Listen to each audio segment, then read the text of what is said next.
ஒரு அம்மாவுக்கு 2 குழந்தை பிறக்குது. ஒரு குழந்தை இறந்து போயிருக்கு, ஒரு குழந்தை உயிரோட இருக்கு. 2 குழந்தையும் கொண்டு வந்து தாயிட்ட காமிச்சிட்டு இறந்து போன குழந்தைய புதைக்கணும். கொண்டு வந்து காமிக்கிறாங்க. ஒரு குழந்தை கை கால் ஆட்டிட்டு இருக்கு தொட்டியில, பக்கத்திலே ஒரு குழந்தை இறந்து போய் படுத்திருக்கு. சமீபத்தில் நடந்த சம்பவம். 4 டாக்டர் நிக்கிறாங்க, 8 நர்ஸ் நிக்கிறாங்க. என்னுடைய வீட்டிலே 4 மருத்துவர்கள். தாய் மயக்கம் தெளிஞ்சு குழந்தை பிறந்து பிரசவ வலியிலேருந்து அப்பதான் எந்திரிக்கிறாங்க. அந்த குழந்தை 2ஐயும் உத்து பாக்குறாங்க. ஒரு குழந்தை உயிரோடு இருக்கு, ஒரு குழந்தை இறந்து போயிருக்கு. உண்மை சம்பவம், கதையல்ல. தாயினுடைய சக்தி என்ன என்பதை தெரிந்து கொள்ளுங்கள். டாக்டரை பாக்குறாங்க, ஒரு குழந்தை இறந்து போச்சுன்னு சொல்றாரு. பீடியாட்ரிஷியன் முயற்சி பண்ணி பார்த்து அழல குழந்தை, அதனால இறந்து போச்சுன்னு முடிவு பண்ணிட்டாங்க. அந்த தாய் சொல்லுகிறாள், என்னுடைய வயிற்றிலே 2 குழந்தைகள் உயிரோடு இருப்பதை நான் உணர்ந்தேன். நீங்கள் மிகப்பெரிய மருத்துவர், சுகப்பிரசவம், எப்படி ஒரு குழந்தை இறக்க முடியும்? வாய்ப்பே இல்லை. இல்லம்மா, எவ்வளவு முயற்சி பண்ணி பார்த்துட்டோம், முடியல. அந்த தாய் கேட்கின்றாள், அந்த இறந்து போன குழந்தையை நான் கொஞ்ச வேண்டும். அதுக்கு தான் கொண்டு வந்தோம், நீங்க கொஞ்சிட்டு கொடுங்க, கொண்டு போய் புதைக்கிறோம். அந்த தாய் வாங்கி தோளிலே கிடத்தி கொண்டு இறுக்கமாக அந்த குழந்தையை அணைத்துக் கொண்டு கதறி கதறி அழுகின்றார். புருஷன் சொல்றாரு, பக்கத்தில் இருக்கிற கணவன், ஒரு குழந்தை உயிரோட இருக்க, அழாத, பச்சை உடம்பு அப்படிங்கிறார். கையை தட்டி விட்டாங்க. புதைக்கிறதுக்கு குழந்தைய கொடுன்னு டாக்டர் கேட்கிறாங்க, நர்ஸ் கேட்கிறாங்க, கையை தட்டி விட்டாங்க. மாணவ செல்வங்களே, அத்துணை பேரும் பார்த்து கொண்டிருக்கும் போது குழந்தை அழுகின்ற குரல் கேட்டவுடன் உயிரோடு இருக்கின்ற குழந்தையை அத்தனை பேரும் பார்க்கின்றோம். தாயினுடைய தோளிலே இருந்த குழந்தை தாயினுடைய அரவணைப்பிலே உயிர் பெற்று கதறி அழுகின்றது.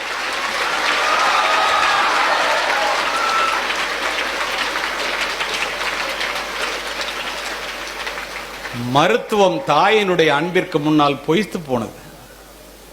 தாயிலிருந்து தான் தலைமுறை தொடங்குகிறது. ஒவ்வொரு தாயும் ஒரு வரலாறு. தலைமுறை மாற்றத்தை உருவாக்கக்கூடிய தகுதி படைத்தவள் தாய் மட்டுமே. மாதா வயிறறிய வாழா ஒரு நாளும் என்கிறார் வாரியார். மாதாவை ஒரு நாளும் மறக்க வேண்டாம் என்கிறது உலக நீதி. உன் தாயையும் உன் தந்தையையும் கணம் பண்ணுவாயாக என்கிறது பைபிள். உன் தாயினுடைய காலடியிலே தான் சொர்க்கம் இருக்கிறது என்று சொல்லுபவர் நபிகள் நாயகம். யார் இல்லை என்றால் இந்த உலகத்தில் நீ பிரவேசித்திருக்கவே முடியாதோ, யாரை இழந்து விட்டால் திரும்ப பெற முடியாதோ, அவளுடைய பெயர் தான் தாய் என்று சொல்லுபவர் விவேகானந்தர். என் தாயினுடைய காலடியிலே தான் சொர்க்கம் இருக்கிறது என்று சொல்லுகிறார் நபிகள் நாயகம். ஏன் அவ்வாறு சொல்லுகிறார் தெரியுமா? 10 மாதம் உன்னை சுமந்து புரண்டு படுத்தால் கூட உனக்கு வலிக்குமே என்று, உனக்கு வேண்டியதை மட்டும் உண்டு, தனக்கு வேண்டியதை வெறுத்து, நீ பிறப்பதற்கு முன்பே உனக்காக இறைவனிடம் வேண்டிய ஒரு ஜீவன், உன்னதமான ஜீவன் இந்த உலகத்தில் உண்டென்றால் அது உன்னை பெற்றெடுத்த தாயை தவிர யாரும்.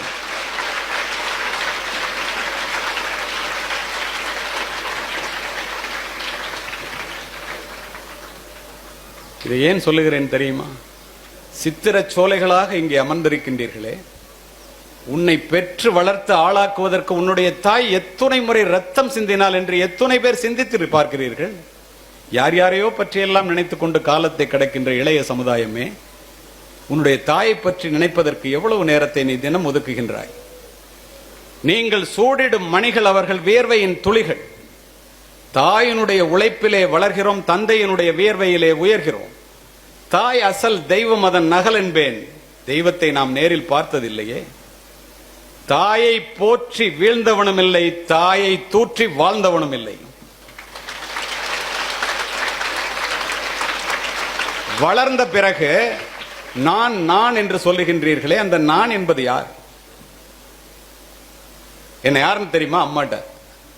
நீ யாரு? உன் உடலிலே ஓடுகின்ற ரத்தம், எலும்பு, சதை, உயிர், உடல் அத்துணையும் அந்த பெற்றோர்கள் போட்ட பிச்சை என்பதை கடைசி வரை மறந்து விடாதீர்கள்.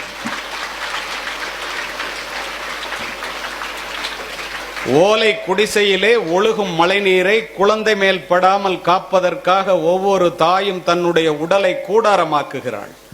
நீங்கள் நனைந்திருப்பீர்கள் மழை நீரால் அல்ல, தாயினுடைய கண்ணீரால். வீட்டிலே சோறு சூடாக இருந்தால் நீங்கள் சாப்பிடுவீர்கள். சோறு நன்றாக இருந்தால் உங்கள் அப்பாக்கள் சாப்பிடுவார்கள். சோறு மிச்சம் இருந்தால் மட்டுமே உன்னை பெற்ற அம்மா சாப்பிடுவார்.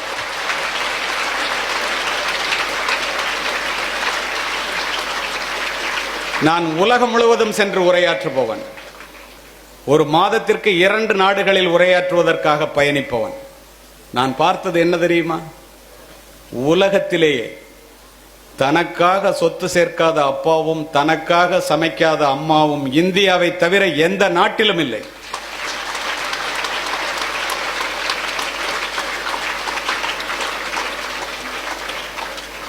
வெளியிலே போய்விட்டு பிள்ளை மழையிலே நனைந்து வந்தால் அப்பா கொடை எடுத்துட்டு போயிடக்கூடாதான்னு சொல்லுவார். அண்ணன் ஓரமா ஒதுங்கி நின்றுட்டு வரக்கூடாதா மழை விட்டோன்னு. தாய் என்ன செய்வாள்? தன் பிள்ளையினுடைய நனைந்த தலையை முந்தானையால் துவட்டி, இந்த பாழாய் போன மழை என் பிள்ளை வெளியிலே போகும்போதா பெய்ய வேண்டும், மழையையே திட்டுவாள்.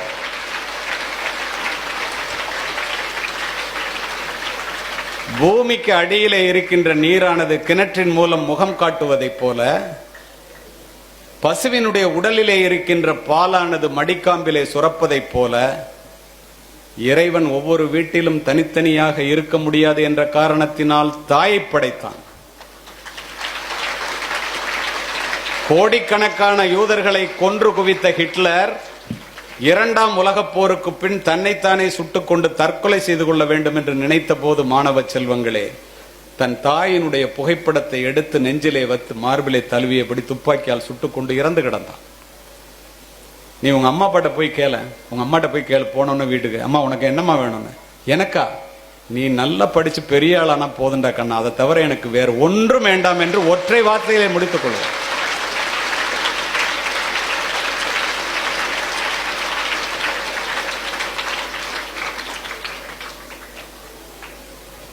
இது வள்ளலார் வளர்ந்த பூமி. பட்டினத்தார் எல்லாவற்றையும் துறந்த துறவி. கோடிக்கணக்கான சொத்தை தூக்கி எறிஞ்சிட்டு துறவு கோலம் பூணும் போது மனைவி வந்து மறிக்கிறாங்க.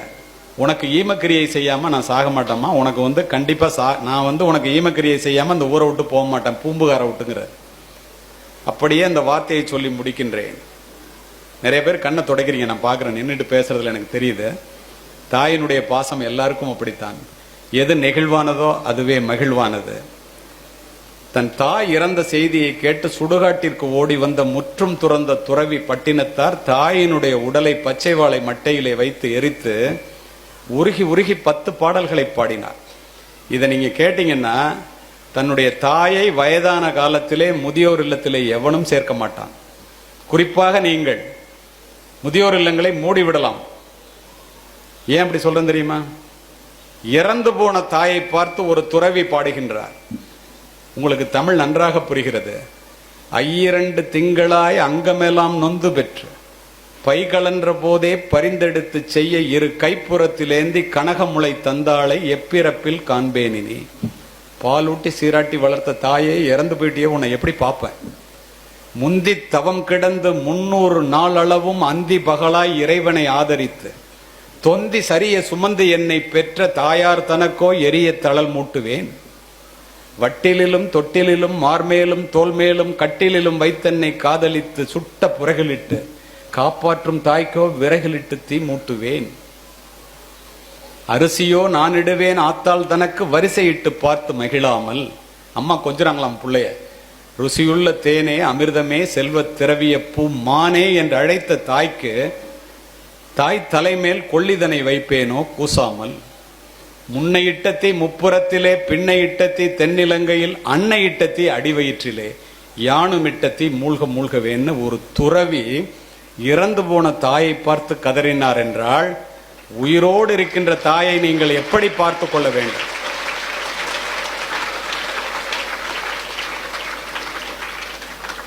அமெரிக்கால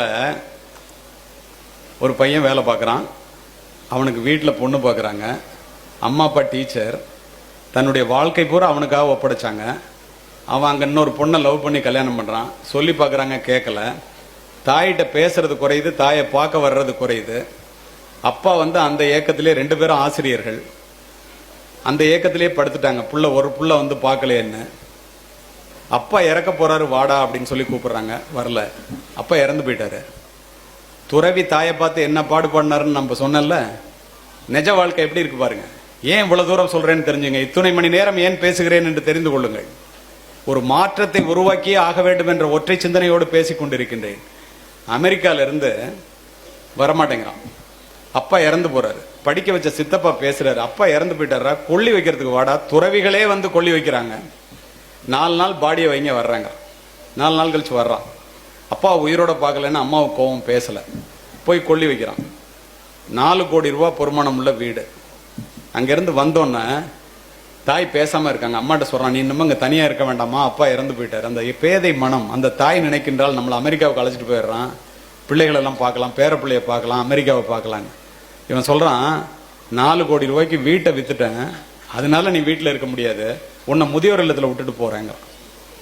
அந்த தாய், தந்தை இறந்த வீடு, நான் இதுலயே இருந்து செத்து போறேன்டா, அப்புறம் வீட்டை எடுத்துக்கிடாங்கிறாங்க. கதறுகிறாள், பதறுகிறாள், அழ அழ அப்படியே கொண்டு போய் முதியோர் இல்லத்துல சேர்த்துட்டு 18 மணி நேரம் விமானத்துல பயணிக்கிறான். 4 கோடி ரூபாய் பணத்தை வாங்கிட்டு. இந்த அம்மாவுடைய காசு 50,000 ரூபாய் முதியோர் இல்லத்துக்கு கட்டிட்டு போறான். கதை இல்ல, நிஜம். 18 மணி நேரம் கழிச்சு போய் அமெரிக்கால இறங்குது. ஒய்ஃபுக்கும் பிள்ளைங்களுக்கும் தீனி எல்லாம் வாங்கிட்டு போறான். காலையில சாப்பிட உட்காரும் போது ஸ்வீட் வைங்கிறான். இத்துணைக்கும் காரணம் அவனுடைய மனைவி. இவன் போகணும்னு நினைச்சப்ப கூட தடுத்தது அவனுடைய மனைவி. அதுக்கப்புறம் இவனே மாறிட்டான். உன் தாய் பசித்திருக்க உன் தாரத்திற்கு ஊட்டாதே ஒருபோதும். புரிந்து கொள்ளுங்கள். இவன் போன சாப்பிட உட்காரான், ஸ்வீட் வைங்கிறான். துக்கம் நடந்த வீட்டுல ஸ்வீட் வைக்க கூடாதுன்னு அப்பதான் சொல்றான் அந்த மனைவி. துக்கம் முடிஞ்சு 1 மாசம் ஆச்சு, கருமாதி முடிஞ்சு போச்சுங்கிறான்.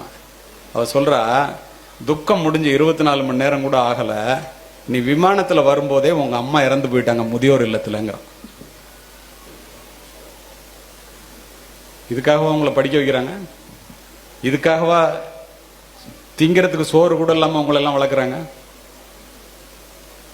தயவு செய்து புரிந்து கொள்ளுங்கள். உலகத்திலேயே துயரமான கண்ணீர் தாயினுடைய கண்ணீர். தேடி சோறு நிதந்தின்று பல சின்ன சிறு கதைகள் பேசி மனம் வாடி துன்பமிக உழன்று பிறர் வாட பல செயல்கள் செய்து நரை கூடி கிளப்பருவம் எய்தி கொடும் கூற்றுக்கு இறையென பின் மாயும் பல வேடிக்கை மனிதரைப் போல் நான் வீழ்வேன் என்று நினைத்தாய் ஒம்பம் பாரதி. பிறந்தோம், வளர்ந்தோம், 40 மார்க் வாங்கினோம், பாஸ் பண்ணோம், 10,000 ரூபாய் சம்பளத்துக்கு வேலைக்கு போனோம், கல்யாணம் பண்ணிக்கிட்டோம், வயசாயிடுச்சு, முடி நரைச்சு போச்சு, தோல் சுருங்கி போச்சு, செத்து போயிட்டோம். மிருகங்கள் கூட இதைத்தான் செய்கின்றன. இதற்கு 6 அறிவு தேவையில்லை. பிறப்பு ஒரு சம்பவமாக இருக்கட்டும், இறப்பு ஒரு சரித்திரமாக இருக்க வேண்டும். இந்த